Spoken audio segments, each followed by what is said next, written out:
Hai teman-teman, kalian tahu tentang pemeriksaan gula darah, kolesterol, dan asam urat yang sering kalian lakukan di apotek itu sebenarnya bisa berbahaya loh. Banyak yang nggak sadar, hasil yang salah bisa membuat Anda juga mengambil keputusan yang beresiko bagi kesehatan Anda. Kenapa? Kita bahas.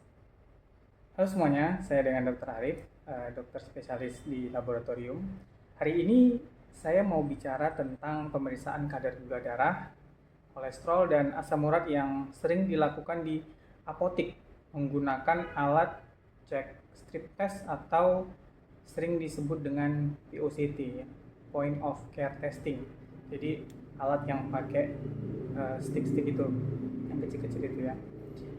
Jadi sebenarnya alat cek strip test ini sih memang praktis ya dan mudah digunakan. Tapi ada beberapa hal yang perlu kita ketahui sebelum kita memutuskan untuk memakainya. Pertama, alat ini punya keterbatasan. Jadi hasil yang bisa kita dapatkan itu tuh bisa aja kurang akurat. Yang mana ini menyebabkan hasilnya itu bisa overdiagnosis ataupun underdiagnosis. Jadi kalau overdiagnosis itu bisa membuat kalian tuh berpikir bahwa kalian memiliki masalah kesehatan yang sebenarnya itu nggak ada. Sedangkan kalau underdiagnosis itu justru kebalikannya. Sebenarnya ada masalah, tapi masalahnya itu masalah kesehatan itu jadi terlewatkan gitu. Jadi misalnya kalian itu sebenarnya nggak sakit kolesterol atau nggak sakit diabetes atau sakit gula, tapi karena salah overdiagnosis kalian beranggapan bahwa kalian kena sakit gula atau sakit kolesterol misalnya. Nah itu overdiagnosis. Tentu hal seperti itu kan kita nggak mau ya. Jadi sebenarnya alat ini dipakai untuk screening dan monitoring.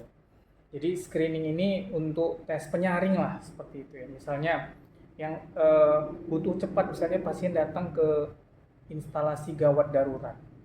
Nah, pada saat itu pasiennya misalnya dalam keadaan nggak sadarkan diri.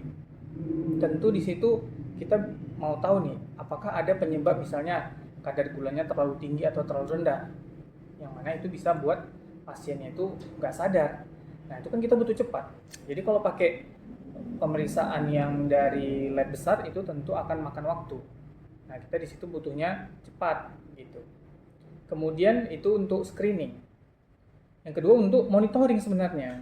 Jadi misalnya pasien yang sudah terdiagnosis penyakit gula begitu, dia minum obat.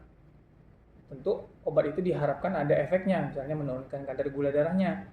Nah untuk monitoring itu harian, terutama kalau di rumah, itulah dia fungsinya kita punya alat-alat strip test tadi atau POCT tadi. Nah begitu. Selain itu, pemeriksaan yang dilakukan di luar sarana kesehatan yang memadai atau di rumah sakit atau di laboratorium klinis itu seringkali diikuti dengan pemberian obat secara mandiri di apotik tanpa pengawasan dokter. Nah ini kan bisa sangat berbahaya ya, karena apa? Bisa menyebabkan efek samping ataupun interaksi obat yang tidak diinginkan. Bukan tidak berbahaya sebenarnya interaksi obat atau efek samping obat ini. Seperti misalnya obat diabetes. Nah ini efek sampingnya bahkan bisa menurunkan kadar gula darah di bawah nilai-nilai yang normal. Jadi pasiennya bisa nanti sampai tidak sadarkan diri dan gawat begitu. Nah itu kan tentu tidak kita harapkan ya.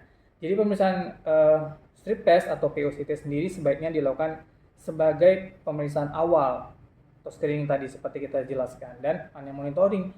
Jadi bukan sebagai pengganti pemeriksaan laboratorium yang akurat. Jadi kalau mau diagnosis itu sebaiknya memang Anda sekalian memeriksakannya itu ke dokter yang menangani ataupun ke laboratorium yang terstandarisasi. Nah, oleh karena itu, jika Anda perlu melakukan pemeriksaan ini, lakukanlah di bawah pengawasan tenaga medis yang berkompeten dan sangat penting untuk berkonsultasi dengan dokter setelah melakukan pemeriksaan. Hasilnya itu harus dikasih ke dokter yang kompeten supaya tahu ini mau diapain, sebenarnya bermasalah atau enggak. Jangan kita dapat hasil, kita interpretasikan sendiri, taunya salah. Ya kan? Jadi harusnya tidak terjadi hal-hal yang seperti itu. Jadi ingat, Kesehatan itu adalah investasi jangka panjang. Jangan mengambil risiko dengan melakukan diagnosis dan pengobatan sendiri. Selalu percayakan kesehatan Anda pada profesional medis yang berkompeten. Terima kasih sudah menonton. Semoga informasi ini dapat bermanfaat bagi Anda. Jangan lupa like dan follow akun ini untuk mendapatkan informasi bermanfaat lainnya. Sampai jumpa.